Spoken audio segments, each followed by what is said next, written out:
مساء الفل عليكم يا رجالتنا حلوة جميلة.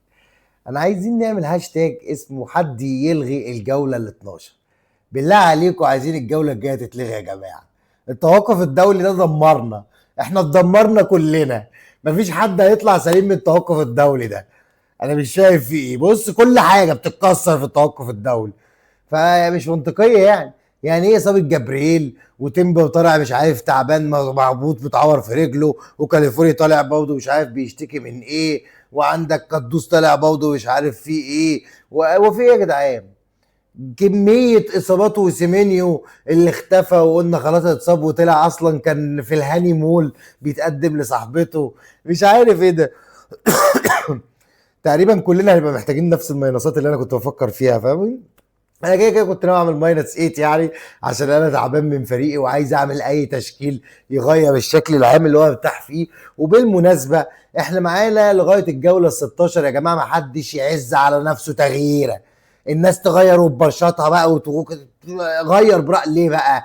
ان في الجوله 16 هينزل لك 5 تغييرات فري بسبب اللعيبه اللي طالعه افريقيا، اللي هو صلاح ومش عارف سيمينيو وندوي والكلام ده، تمام؟ فانت ينزل لك زي والد كارد مصغر، فمش محتاج تخلي، لان كل دول مش هيتحسبوا لك مهما خليت. هيجي في الجوله لو لقاك معاك 5 مش هيديك حاجه، لو لقاك معاك 1 هيديك 4، لو لقاك معاك تغييرتين هيديك 3. فانت الافضل انك تخلص من التغييرات كلها فعلا في الوقت ده، اللي هم ال4 جولات دول، وبعد كده بقى ايه؟ نعمل الوالد كارد المصغر لما يدونا. فممكن نعمل حاجات مجنونه وديفرنشال، يعني مثلا اللي ما عندوش صلاح مش زي طبعا انا عندي. يعني ايه المشكله لما يجيبوا في وقت زي ده؟ لان محمد صلاح برضه في الوقت الحالي 4 ماتشات عنده حلوين قوي قوي، الجدوله طبعا هوريها لكم. 4 ماتشات مفيش الطف من كده، وفي نفس الوقت هو اكتر واحد مضمون يلعب في ليفربول. الا بقى لو انت عايز تنزل للسوبوسلاي، بس انا بخاف بس في حته السوبوسلاي دي ان مثلا برادلي ده ما يلعبش فيلعب باك رايت، فيبقى انا زعلت، فاهم قصدي؟ جريفنبرج برضه تحس انه ايه، بيديك ماتش 15 بنقطه وماتش ما فيش. مش عارف، وجابوا اللي هو كل الناس انا كنت نفسي اشتريه، لا اخر ماتشين مش مبتدي اساسي. فعندك محمد صلاح هو الوحيد اللي مضمون. اي نعم فورمته مش احسن حاجه، بس الماتشات سهله. فخلاص بقى يعني اللي هو الناس لبسته تقريبا، وفي نفس الوقت وممكن يعني يفرح الناس في الفترات اللي جايه دي قوي قوي بقى. فانا ده مثلا حاجه مجنونه، ممكن نطلع مثلا نغير نجيب لعيبه تانية خلاص لجولات بس، لان كده كده انت هيجي لك زي ال5 تغييرات، فال5 تغييرات دول ايه تقدر تغيرهم. تاني حاجه بقى شويه الاصابات المحترمه اللي حصلت لنا دي، عايزين نعرف ايه التغييرات وايه التبديلات اللي مكانهم. لان دلوقتي جابرييل حبيب قلبنا تاكد غيابه لمده 6 اسابيع. يعني انت متخيل ان تتكلم من 5 اسابيع جابرييل مفيش، فالموضوع منتهي. سيمينيو طبعا طلع بيستهبل وكان بيتقدم لصاحبته، عادي يا عم، الف مبروك يا عم سيمينيو. ان شاء الله يا رب بس لما تفرح ترجع تفرحنا، فاهم؟ مش لازم تفرح لوحدك يعني.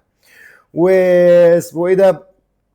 وطبعا الناس التانية اللي اتصابت بقى كاليفوري تيمبي، وتقريبا لسه مش مؤكده، يعني في شكوك بس في ان هم يشتركوا، ونفس الكلام. فهي الفكره ان احنا هنشوف بقى هنعمل ايه في الحاجات اللي جايه، في شويه احصائيات وشويه كلام كده هنتكلم فيه. ويلا بينا نخش على الحلقه يا حبايبنا، يلا بينا. ورجعنا تاني عشان نتكلم في الخلاصة في الزبدية. هقول لكم المفيد من هنا لغاية 4 جولات، لغاية الجولة ال 16 اللي هينزل لنا فيها ال5 تغييرات.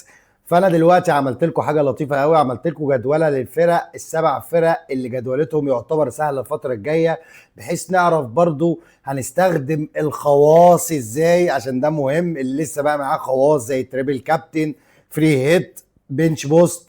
طبعا غالبا استخدمنا الوايلد كارد البنش بوست، بس يعني اللي باقي معاه خواص ما هيستفاد قوي من الجدول ده.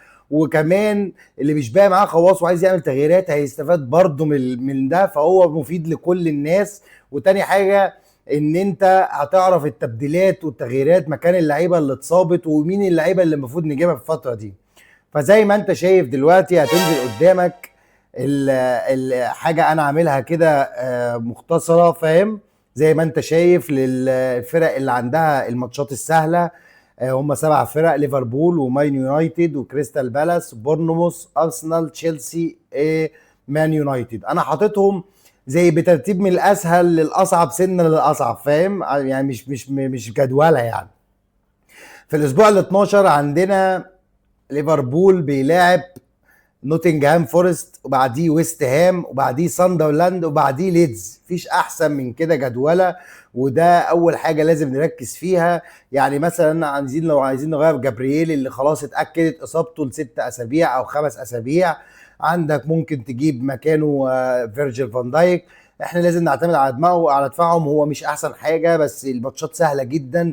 هو ماتش اللي انا شايفه ممكن يبقى صعب شويه ساندرلاند، بس انا شايف ان ممكن يطلعوا ب2 او 3 كلين شيت من ال4 ماتشات دول لما كانش طلعوا كلهم يعني. ان شاء الله يعني المفروض تكون صحوه ليهم، وهم المفروض ان هم يعني فعشان كده انا بوجح لو مش معاك فلوس فيرجيل فان دايك عندك كوناتي ممكن تجيبه يبقى لطيف جدا. بس ده بالنسبه للخيارات الدفاعيه من ليفربول. عندك المان سيتي، عندك هيلاعب الماتش الجاي صعب نيوكاسل، بس عادي بالنسبه اللي عندهم هالاند اللي عندهم دفاع.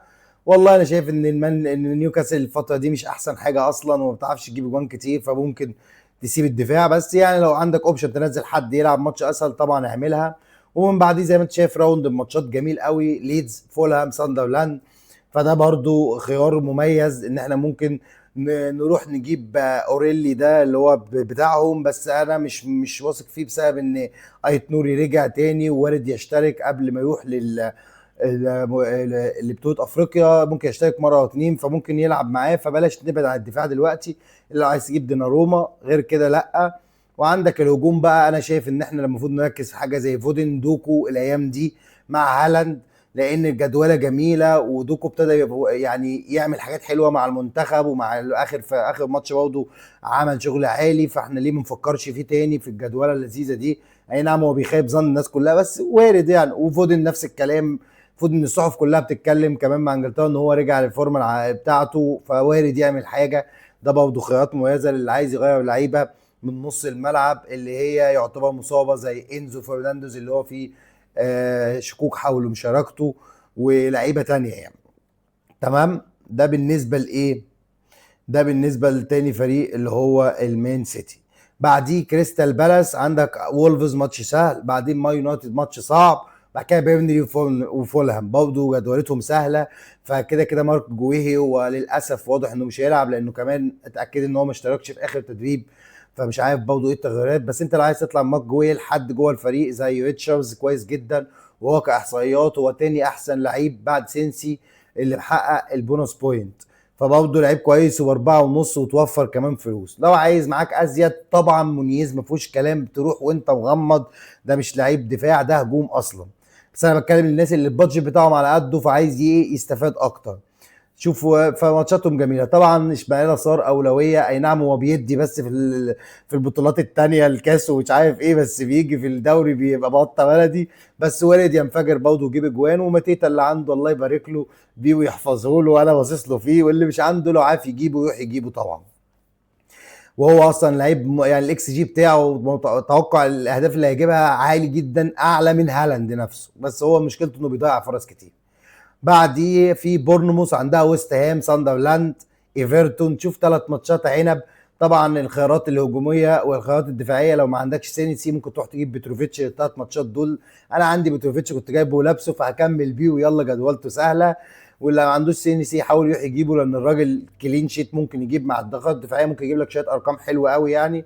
وخيار مميز برضه انك تطلع مثلا من دفاع ارسنال، لان دفاع ارسنال لما هتيجي تحت عندها هتلاقي جدولتها مش احسن حاجه. وانا مش بوجه ان انت تلعب منها دبل، يعني تقابل طبعا مستحيل لان جابرييل خلاص اتصاب، بس دبل انا شايفها والله ممكن تبقى صعبه.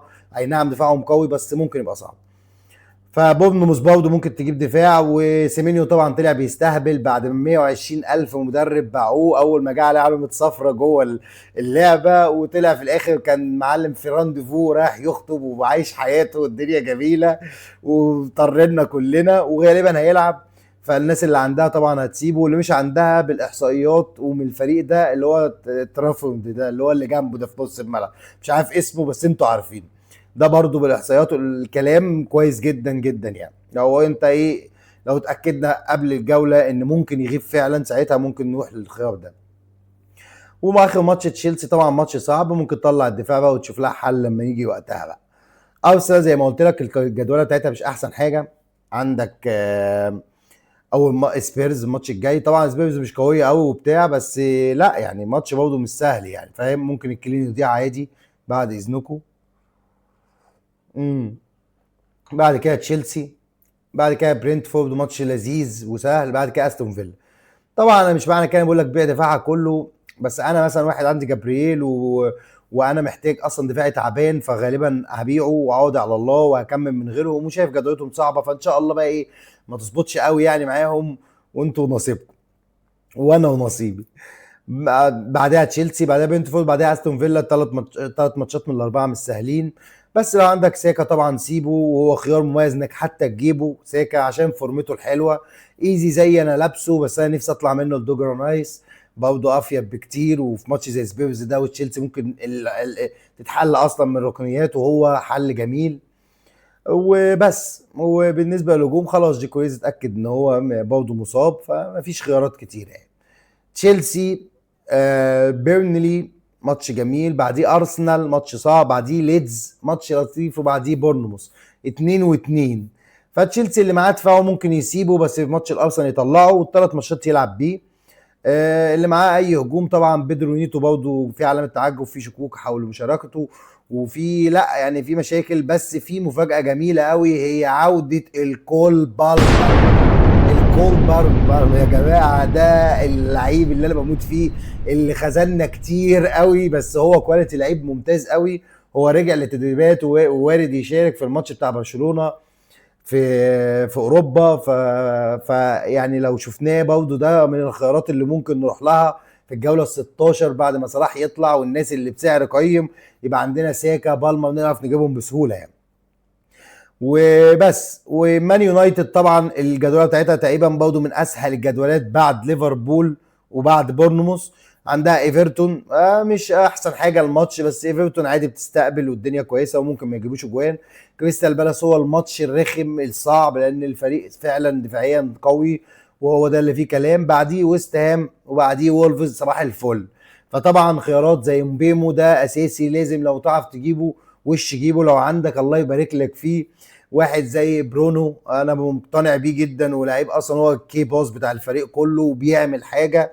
طبعا كنا نبعد عنه لان هو مشاكله كتير، وما برجحش حد بالدفاع ولا خط النص. ممكن كازيميرو والله عامل شويه شغل حلوين قوي مع المنتخب ومعاهم، والله وارد يعني لو حد عايز يعمل ديفرنشر محترم كده يعني. بس ودي الجدوله ودي الخيارات اللي انا كنت بقولها لك في ظل الاصابات اللي ظهرت في الفتره الحاليه، واكدت لك شويه مين اللي المفروض خلاص تمام ومين اللي مش تمام. هو زي ما انا قلت لك كده، وهنعيد كده بقى واحده واحده. هقول لكم الناس اللي اتصابت، وانتوا اوريدي خلاص انتوا بتاع ده يعني انا اديت لكم الحلول بالجدوله دي اعتقد يعني، ان انت على الاقل تبقى عارف، حتى مش تسمع كلامي، على الاقل تبقى عارف انت عايز تروح لفرق مين. انا مديك الجدوله بسهوله وببساطه قدامك. بس يبقى قلنا سيمينيو سليم ما فيهوش حاجه، بالمر رجع للتدريبات، جابريل اتاكدت غيابه خلاص لازم الناس تبيعه، انه مش ماتش ولا اتنين نقدر نستحمل عليه ده كتير. ولما يرجع بقى ان شاء الله يكون معانا الخمس تغييرات نقدر نجيبه بسهوله. قدوس مصاب، بيدرونيتو في شكوك، برونو اسمه ايه ده اسمه انزو فرنانديز برضه في شكوك. فيعني اديني ايه قلت لك، وانت بقى لو عايز ترجع للحلقه يرجع ويا ريت. واخر حاجه اقولها لكم في السريع اللي هي الخواص ممكن تستخدمها امتى من الجدوله دي. زي ما انت شايف كده، لو عندك مثلا لسه تريبل كابتن، عندك هالاند في الجوله ال 13 بيلاعب ليدز، جوله 14 بيلاعب فولهام. عندك لو لسه عندك صلاح، عندك الاربع جولات يتعمل له تريبل كابتن لو بس هو فورمال، المشكله في فورمته. بس بتكلم بالنسبه لهالاند، عندك جوله ال 13 ال 14 وممكن ال 15 كمان مع ساندرلاند. عندك ماتيتا الجوله دي قدام وولفز، ماتش سهل ووارد يجيب دبل ديجيت كده. فمثلا عندك ارسنال، عندك ساكا قدام برينتفورد في الاسبوع ال 14 تعمل لها تريبل كابتن. طيب بالنسبه اللي معايا زي البنش بوست، زي ما انت شايف احسن جدوله للفرق الجوله ال 14 ليفربول بيلعب ساندرلاند، ومان سيتي بيلعب فولهام، وكريستا بتلعب بيرنلي. فدي ميزه ان انا اقدر اعمل كمان ماينس 8 وادخل ببنش بوست محترم قوي يجيب لي نقط حلوه قوي في الاسبوع ال 14. ويتعمل له فري هيت محترم قوي قوي، او فري هيت يكسر الدنيا برضه. ده افضل اسبوع انا شايفه ممكن يتعمل فيه الخواص، او يستخدم فيه لو معاك لسه فري هيت او بنش بوست. تمام. بس كده، وهي دي النقطتين اللي كنت عايز اقول لكم، اللي هو الخواص امتى تستخدمها من الجدوله، وانت معاك الجدوله ايه في الفيديو ممكن تاخدها تبص فيها وانت تطلع وتستنتج وتعرف انت عايز تعمل تيبل لمين في انهي جوله. وشكرا جدا ليكم، واستحملونا بقى لو طولنا عليكم شويه. وما تنسانوش بقى بالدعم بقى بالله عليكم، اللايك والسبسكرايب بقى، ربنا يبارك لكم. سلام عليكم.